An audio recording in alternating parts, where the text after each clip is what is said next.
Hey guys, welcome back to week number 5. All right, so here's where we're at. Here's what's going on. Week number 5, chapters 9 and 10. Week number 6, you could expect 11 and 12. And week number 7, we'll be gearing up for our final exam. And I'm going to give you some details. So week number 7 is 13 and 14. And then week number 8, which I mentioned last week, is your final week. But please keep in mind that that week, and if you can see here, that week starts on March, let's see here, available February 25th, so the 25th, and that week ends on the 27th. So there is not a lot of time to do anything other than a final. You do not have all week for that last week. Let me show you what the final consists of, give you some understanding. The due date is February 27th, so that would mean, yeah, right there. So let's take a look at what that has. All right. So our final consists of 50 multiple choice questions, a total of 500 points. Let's look at the policy together. It says a time limit, but I am going to remove that for you on this exam. I'm going to take away the time limit so you have no worries about the time. And let's save that as we talk here. And one more. All right. So we're back to it here. Let's get to the final, just to give you an example of the policies on the final. There is no more time limit. You cannot print it. Questions are scrambled, and you have one attempt. That's what this is right here. Only one shot on that.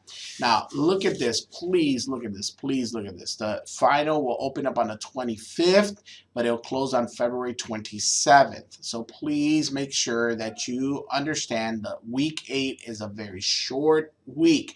You do not have all week to do the final. You only have a few days. Make sure you prepare accordingly for that. I'm trying to give you enough time so that there is no excuse and I cannot extend the work. The semester will end on that date. Please make sure that you're doing everything you can to complete that final within that time frame. All right, let's go back. So week number 4 consisted of chapters 7 and 8, and then our social media discussion. Would it bother you? And I'm going to look at some of the answers that you guys have.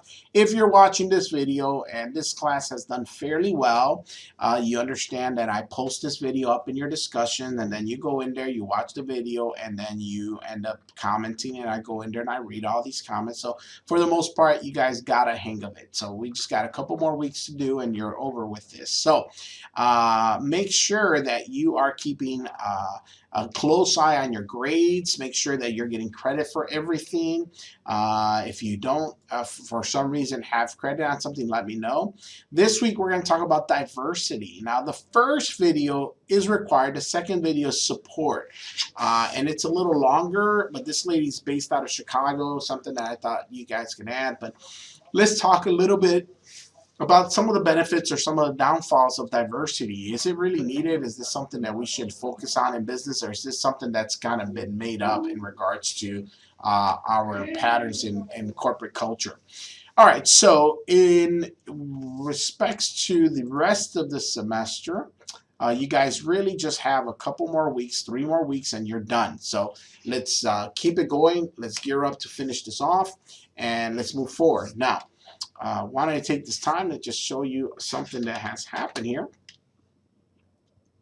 Well, this happened. This is me. I won the Rick Perkins Award. It's very honorable thing that they did, and something that they usually do on a yearly basis. My colleagues have nominated me for this award, and I was able to, from a local level, win it. I'll be competing at a regional and then state level. But you know, I'm very humbled because there's a lot of great professors in this organization that I admire and look forward working with every day. There's great people who have dedicated their life to the instruction of our future leaders. And I recognize that, you know, this is something that's very, very special to my heart. But I want to share with you because I think that a lot of times we might lose the focus, and you might not understand my passion. My passion is you. My passion is the student.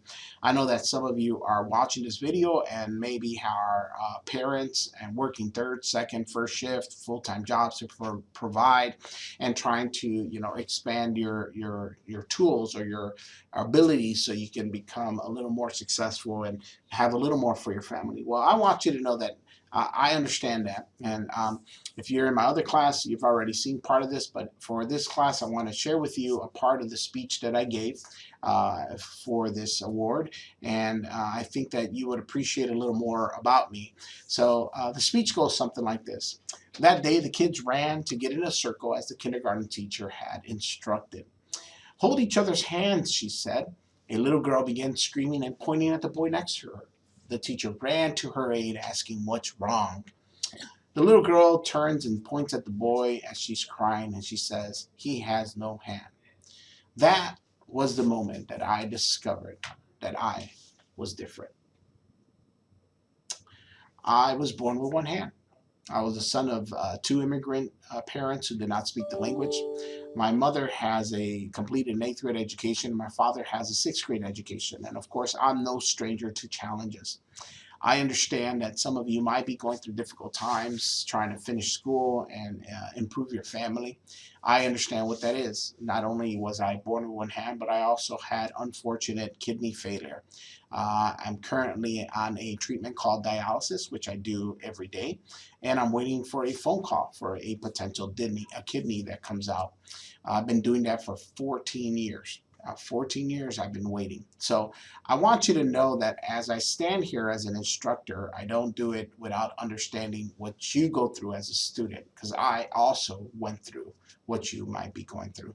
So I want you to know that my passion isn't just coming to school and doing this. The reason why I make the videos, the reason why I put the extra effort, the reason why I invite you for a cup of coffee is because I know that some of you might be going through difficult times.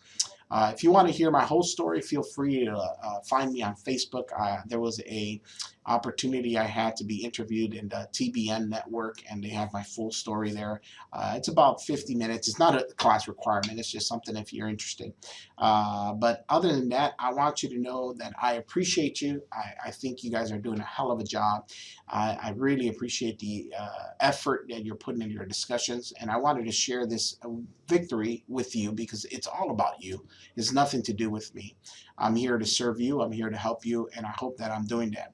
So guys, keep it up. You got 3 weeks left. Keep pushing forward.